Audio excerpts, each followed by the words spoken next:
আসসালামু আলাইকুম, সবাই কেমন আছেন? আশা করি যে যেখানে আছেন আল্লাহর রহমতে ভালো আছেন। আমিও ভালো আছি আলহামদুলিল্লাহ। চলে এলাম আজকে নতুন আরেকটি ভিডিও নিয়ে। ভিডিও থাম্বনেল দেখে হয়তো বুঝে গেছেন যে আসলে এই জগতে টাকা যার যত আছে তার তত কদরও আছে। টাকা দিয়ে কিন্তু পৃথিবীতে সবই কেনা যায়। এখন কিন্তু ভালোবাসাও টাকা দিয়ে কেনা যায়।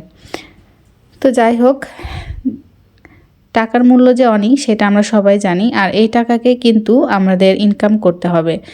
টাকা কোনো দিন কারো বেশি হয় না, যার যতটা আছে তার তত কিন্তু চাহিদা টাকার প্রতি। তবে আমাদের মতো মধ্যবিত্তদের অত চাহিদার দরকার নেই। শুধুমাত্র আমরা সাধারণভাবে স্বাভাবিকভাবে সংসার চালানো বা ছেলে মেয়েদের মানুষ করা, এসব হলে কিন্তু আমরা অনেকটাই খুশি হই।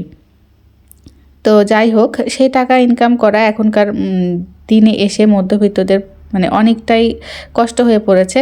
আসলে হাজব্যান্ডের একার ইনকামে কিন্তু একটা সংসার ভালোভাবে চালানোটা খুব কষ্টের হয়ে পড়েছে। আর এখন যে দ্রব্যমূল্যের দাম এবং বাচ্চাদের পড়াশোনা করাতে গিয়েও কিন্তু অনেকটাই খরচ হয়ে যায়। তো সেক্ষেত্রে আমি বলবো যে প্রত্যেকটা মেয়েরই উচিত তাদের হাজব্যান্ডের পাশে দাঁড়ানো আর হাজব্যান্ডকে সাপোর্ট করা। কারণ কি, একা হাজব্যান্ড যে টাকা বেতন পায় বা ইনকাম করে সেই টাকা দিয়ে কিন্তু ভালো মতো সংসার চালানোটা হিমশিম হয়ে যায় মধ্যবিত্ত পরিবারের জন্য। তো সেখান থেকে যদি আমরা স্ত্রীরা ওনাদেরকে কিছু হলেও হেল্প করতে পারি, এটা খারাপ কি বলেন? এতে করে কিন্তু হাজব্যান্ডেরই উপকার হবে। আর বাড়তি কিছু টাকা ইনকাম হলে নিজেদের সংসারটা ভালোভাবে চালানো যাবে এবং নিজেদের সন্তানদেরকে ভালোভাবে লেখাপড়া শেখানো যাবে। তো আমি আমার কথাই বলি, আমি কিন্তু এই সেলাই কাজগুলো কিন্তু আমি পরিস্থিতির কারণেই শিখেছি। আমি কিন্তু জীবনে কোনোদিনও এর আগে আমি সেলাই মেশিন হাত দিয়েও ছুঁয়ে দেখিনি। কিন্তু আমার এখন সেই পরিস্থিতি সেটা আপনাদের সঙ্গে তো আমি শেয়ার করেছি, আমাদের কী পরিস্থিতি হয়েছিল, আমাদের সঙ্গে কী ঘটনাটা ঘটেছিল। তো যারা আমার এই আগের ভিডিওটি দেখেনি তারা আমার আগের ভিডিওটি দেখলে বুঝতে পারবেন। তো সেখান থেকে যদি আমি উঠে আসতে পারি, আপনারা কেন পারবেন না? আপনারাও পারবেন। আমার মতো ইউটিউব দেখে হাতের কাজ শিখবেন, ইউটিউব দেখে সেলাই কাজ শিখবেন এবং সেলাই কাজ শিখে কিন্তু আপনারা আমার মতো ঘরে বসে এরকম টাকা ইনকাম করতে পারবেন আর হাজব্যান্ডের পাশে দাঁড়াতে পারবেন। কারণ কি, যখন হাজব্যান্ডের পাশে দাঁড়ানোর মতো কেউ থাকে না, তখন কিন্তু একমাত্র আল্লাহ আর তার স্ত্রীর পাশে থাকলে হাজব্যান্ড কিন্তু কোনো সময় ভেঙে পড়ে না। তিনি কিন্তু পরে সমস্ত বাধা বিপত্তি পেরিয়েও কিন্তু আবার মাথা তুলে দাঁড়াতে পারে, শুধুমাত্র তার স্ত্রী যদি তার পাশে থাকে। তো সেখান থেকেই বলবো, আমার যেহেতু অভিজ্ঞতা আছে, তো আমিও চাই যে আমার আপুরা সবাই তাদের হাজব্যান্ডের পাশে দাঁড়াক এবং হাজব্যান্ডদেরকে সহযোগিতা করুক।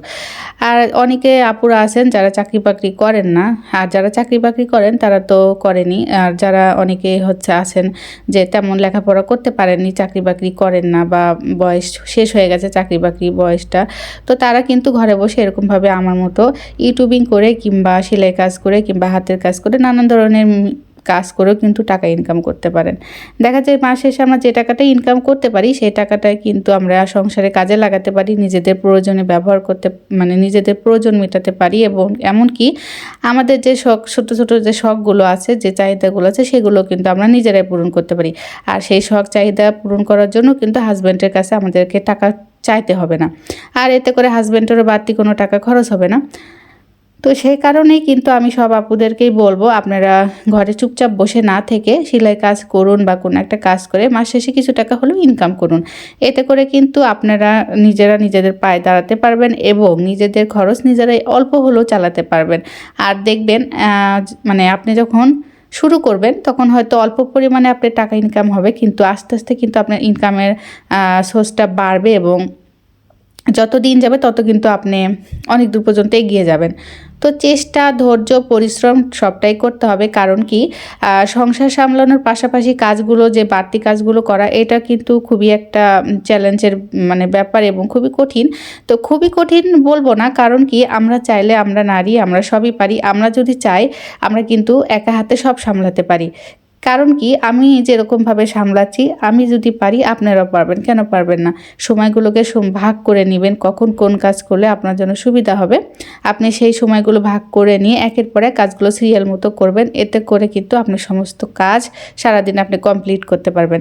কোনো কাজে আপনার পড়ে থাকবে না এবং কোনো কাজে আপনার ঘাটতি পড়বে না। তো যাই হোক, আমি সবসময় আপনাদেরকে বলবো, আমি যেহেতু এরকম কঠিন পরিস্থিতির মধ্যে থেকে উঠে আসতে পেরেছি আল্লাহর দয়ায়, আমি চাই আমার সমস্ত আপুরাও এরকম কঠিন পরিস্থিতি যাদের হয়েছে বা যারা এরকম পরিস্থিতির মুখে আছেন, তারাও যেন আমার মতো এরকম পরিস্থিতি থেকে উঠে আসতে পারেন। তো চেষ্টা, ধৈর্য আর মানে কি বলবো, জেদও থাকতে হবে। জেদ এক প্রকার কি হচ্ছে, মানে আমি কাজটা পারবো এরকম একটা জেদ যদি আপনার ভিতরে থাকে, কেন আমি পারবো না, অন্য মানুষ পারে আমি কেন পারবো না, এরকম জেদ যদি আপনার ভিতরে থাকে, তাহলে কোনো কাজে আপনি কিন্তু মানে শিখতে দেরি হবে না, আপনি খুব তাড়াতাড়ি সে কাজটা শিখে যাবেন।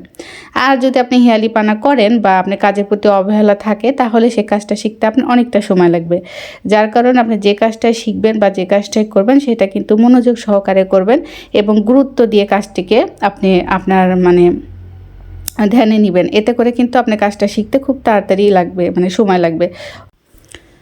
তো অনেক কথাই বললাম, যারা আমার ভিডিওটি দেখছেন তারা প্লিজ আমার ভিডিওতে একটা লাইক করে দিবেন আর আমার চ্যানেলটি সাবস্ক্রাইব করে আমার পাশে থাকবেন। যারা অলরেডি কাজটি করে ফেলেছেন তাদেরকে অসংখ্য অসংখ্য ধন্যবাদ। তো এইটা হচ্ছে, আমি এটা কামিজ সেলাই করছি, এটা হলো 42 বডির কামিজ। এটা হচ্ছে হাতাটা আমি কিভাবে জয়েন্ট করলাম, কিভাবে সাইড ফাড়া সেলাই করলাম, আপনারা হয়তো ভিডিওটা দেখে বুঝতে পেরেছেন। তো এই তো কামিজটা আমার অলরেডি সেলাই করা হয়ে গেছে, দুইটা হাতে আমি লাগিয়ে নিলাম। আর পুরোটা এখানে হচ্ছে হাতাতে আমি একটু লেস ইউজ করেছি দেখার সৌন্দর্যের কারণে। তো আজকের ভিডিওটা এই পর্যন্তই। আল্লাহ হাফেজ।